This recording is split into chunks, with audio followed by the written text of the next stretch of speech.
Hello everyone, welcome back to Classic Comics. So this time I'm going to be looking at Spider-Man number 32. Alright, so this is a prelude to this crossover event involving the 2099 characters. Now, for those who don't know, back in the 90s, Marvel created a line of comics starring future versions of some of their characters, based in the year 2099. Spider-Man 2099, Hulk 2099, Punisher 2099, etc. You get it.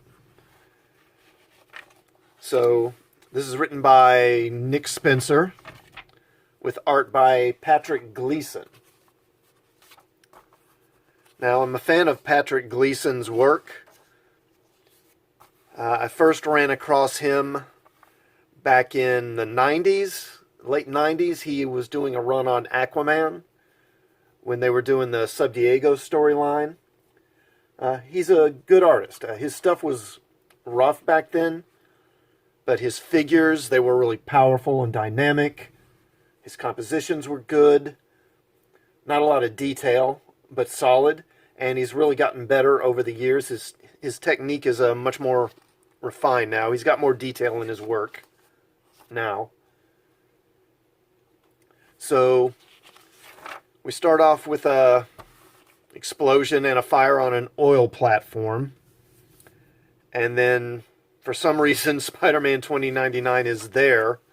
And he gets caught by the Roxxon Corporation. And for those who don't know, Roxxon is a fictional, like oil company in the Marvel Universe, obviously modeled after Exxon.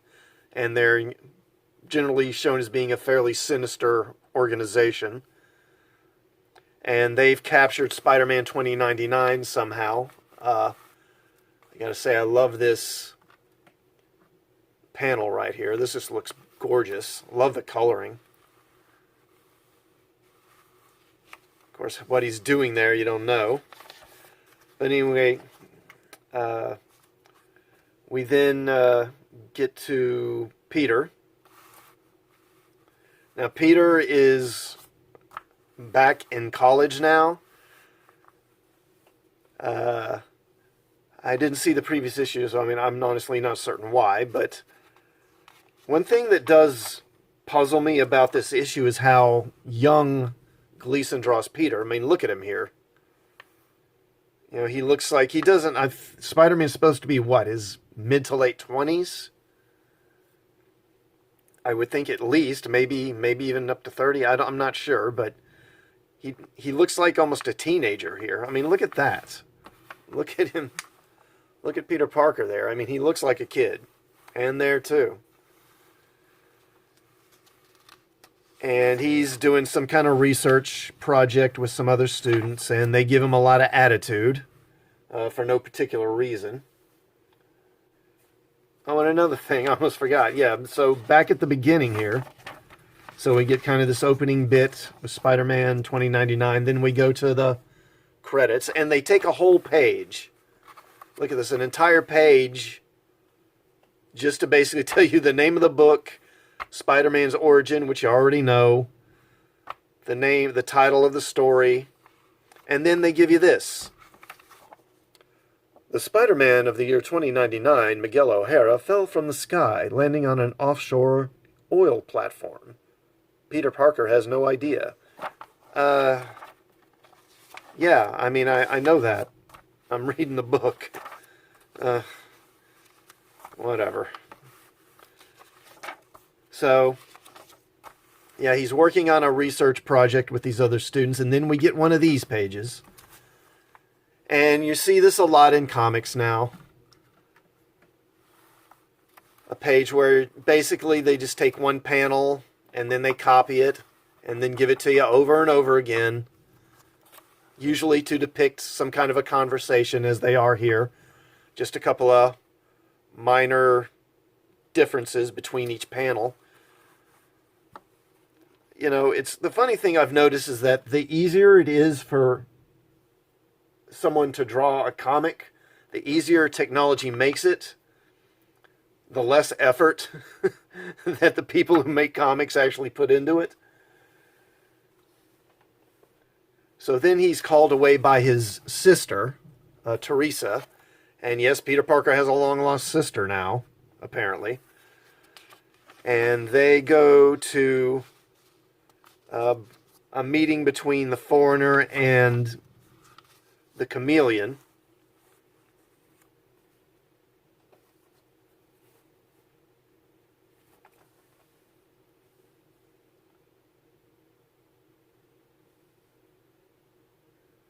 Now, the Chameleon has gotten his hands on the Infinity Formula. Here. He's gotten his hands on the Infinity Formula. If you don't know what that is, way back, I think in like the 60s, late 60s, maybe early 70s, Nick Fury was given this thing called the Infinity Formula, which is basically a kind of knockoff of the Super Soldier Serum. Basically, they tried to recreate the Super Soldier Serum, but they didn't get it quite right. But they did get this thing, and this Infinity Formula slows down your aging.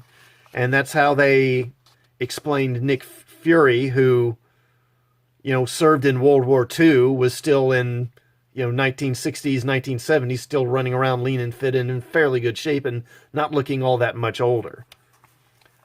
So the Chameleon's gotten his hands on some of this stuff. And then Spider-Man and his sister, they break up the buy here because the Foreigner wants to buy the formula, I guess, and sell it. And then the formula has a bunch of jack-o'-lanterns as his goons.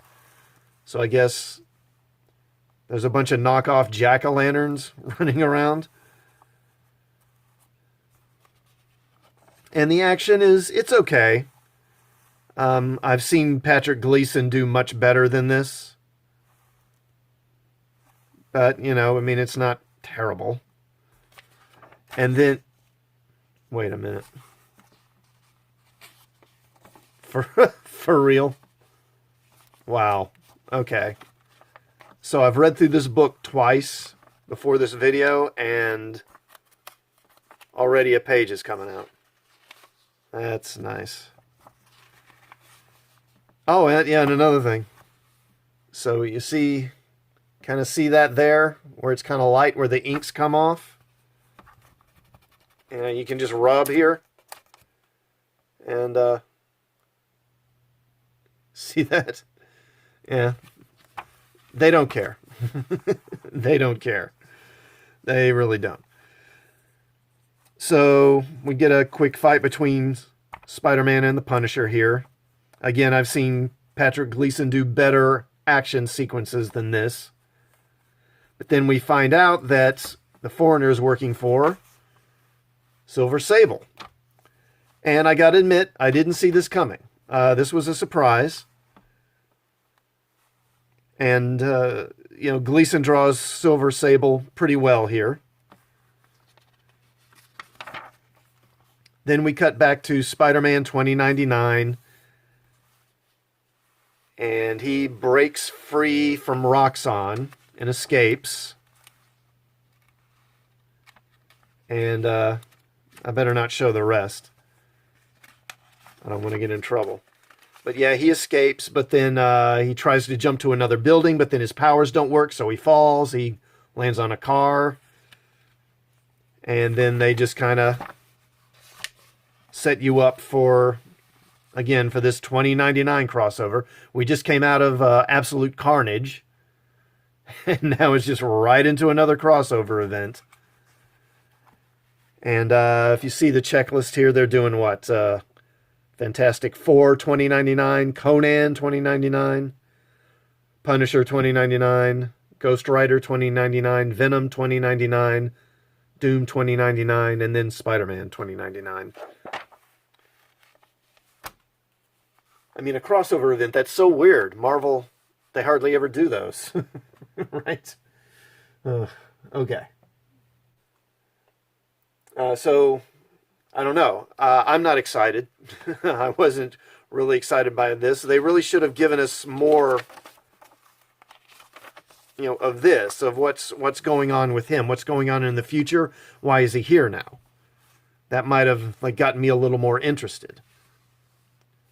But then, of course, maybe that's the point. They don't want to tell you that because they want you to buy the book. I guess that makes sense. But yeah, I'm not excited for this. I might try the first issue of that 2099 crossover to see what it's like. As for this comic, I mean, you can skip it. You know, it's just kind of a throwaway story in between crossover events, you know, just before they set up the next one. So are you planning to check out that 2099 crossover? Have you read this comic? Did you like it? If so, let me know in the comments.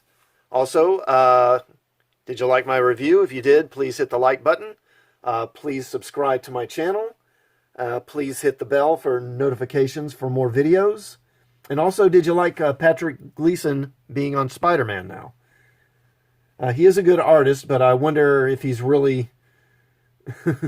I wonder if he's really just going to give all that much effort now that he's on a Marvel book. He probably knows he can just kind of phone it in and get away with it.